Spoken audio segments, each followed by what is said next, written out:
Hello everyone. This is a presentation that I originally gave in November of 2014 to the students at Twin Cities Engineering, which is a remote campus program through Minnesota State University Mankato. And the presentation is on how to give a good presentation, which is very meta and pretty fun. So let's begin. Okay, so here's just an overview. Let's just do this stuff and then use PowerPoint, do this stuff, whatever.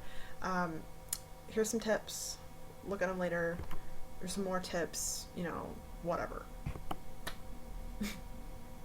So it was easier to do that when I was in front of a group of students because I had my back turned to them. I had a laser pointer that I was going all over the place with. It was fun to show them what a bad presentation was, and what I had them do was I stood up at the front of the room with a whiteboard marker and I had them list the good and the bad in that presentation. The only good thing I remember them saying was that they thought I looked nice, which thanks guys. But all the bad things, they caught just about all of it that I was trying to purposely do, which was I would talk too fast, I talked too quiet, I didn't face them, I was overusing the laser pointer, I flipped through things much too quickly. Like, they caught all of that. They already know this stuff, but it was fun to do with them anyways. So the rest of this presentation is going to be techniques that translate into great presentations. The first thing is confidence. As a speaker, you have to convey confidence to the audience, and then they will see you as an expert whether or not you are. So these are 5 things that are related to confidence. Strong voice, good eye contact, good pacing with your speaking, don't fidget but use your hands effectively, and then use a full lung capacity, which will also help you stand up straight and help your voice project.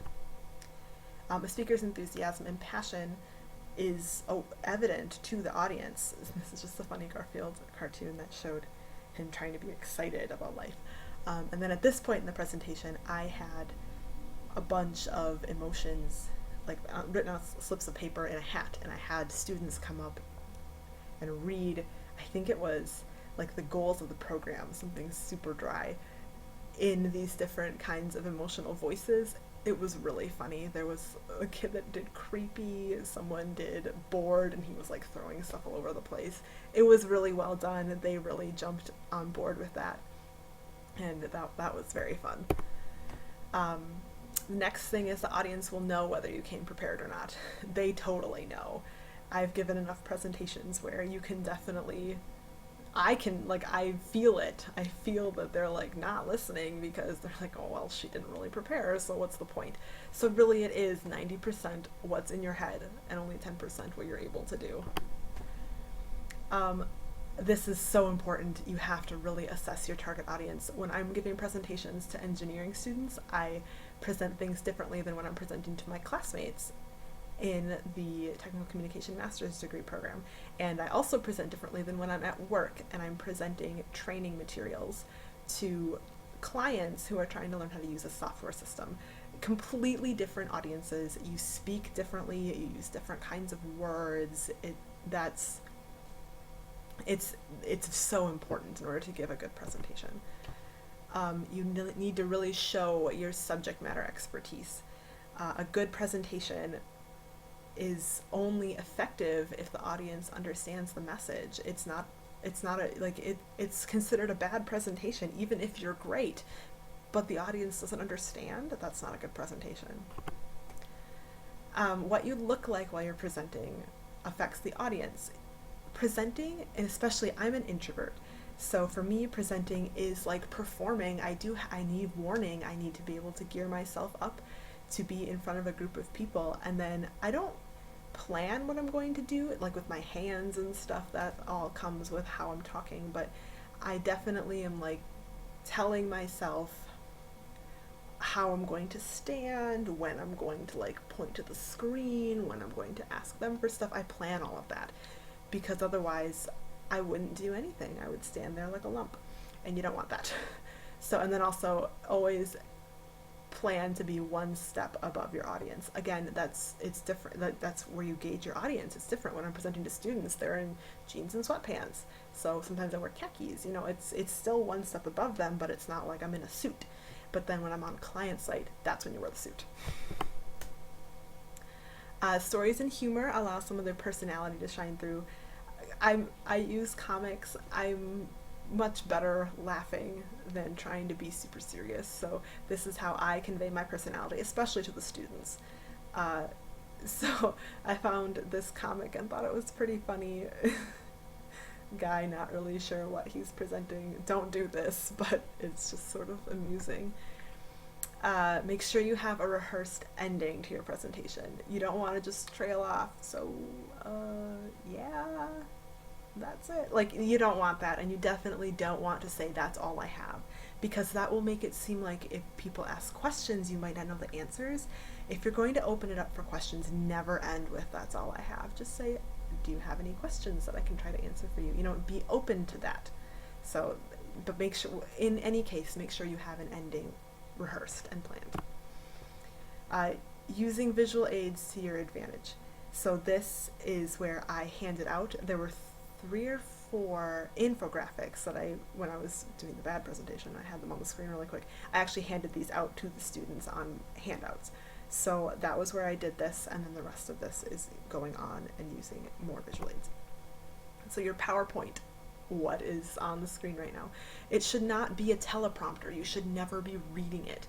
It should function as a Jumbotron, which is something I read somewhere, and it's just an interesting thing. Like, it should complement what you're doing, but the focus should still be on you. Like, if you're at a concert, you're probably only really watching the Jumbotron if you're so far away that you can't see the performer very well, but otherwise the Jumbotron is just something that happens on the side that is complementing the live performance. And I thought that Ron Burgundy was the perfect person to show why you should never just use a PowerPoint as a teleprompter. So you can make these 3 simple changes to your next presentation in order to improve it to the point where you will be seen as really, really good at this. Use full sentences in your headers. This will make it so much easier if someone is watching this presentation later on, because they won't have to guess, like, conclusions to what? If you write the conclusions we found in our study, then, oh, those are the conclusions. Great. That's just one example. And then always state. Never ask questions except for at the end if you ask for questions. That's a different thing. But never ask a question in the heading, so people will think you won't know what you're talking about, even if you do, and that was your research question. Don't present it there. Optimize visuals. Don't include anything that's too small. If you try to blow it up, it'll get pixely, you won't be able to read it, and there's just so many things. If it's too small, don't use it. And if it's busy and there's a lot going on, but you want someone to take note of a little tiny part, circle it. So easy. Just add a red circle to it. It will make it so much easier to explain what you're talking about. And then use the notes section. This will help when you're practicing your presentation, which you should always do, and it will also help later on if someone is watching it without you giving the presentation. So here's an example of a visual that could use some improvement. What is going on here? Do you have any idea what's going on here? I look at it like, oh, so something is in a place at a time, but what are these things? It's so bad, it's so busy, you have no idea. You couldn't even circle anything. There's nothing here that you can really use. This is the same information presented in a different way. They did like an equation that made it a line instead of a bunch of waves, and now you understand.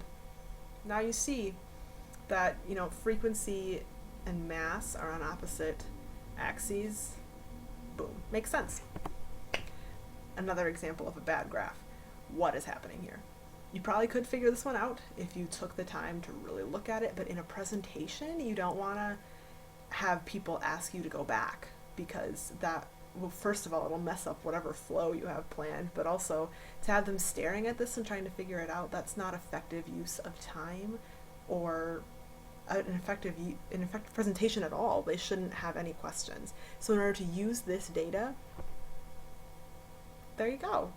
You can have, like, break it up into 2 separate graphs without those lines, so it's not hard to read, and then it's easy to see the trends. And they wouldn't need to look at this for very long in order to understand what's going on. Use the notes pane. Oh, sorry, that got a little cut off at the bottom. I didn't mean to do that. This is where you archive all the information. I find it very helpful when I have to go back and record a presentation later, for example. It was helpful to remember what all I was trying to say because I had all of my notes in the notes pane.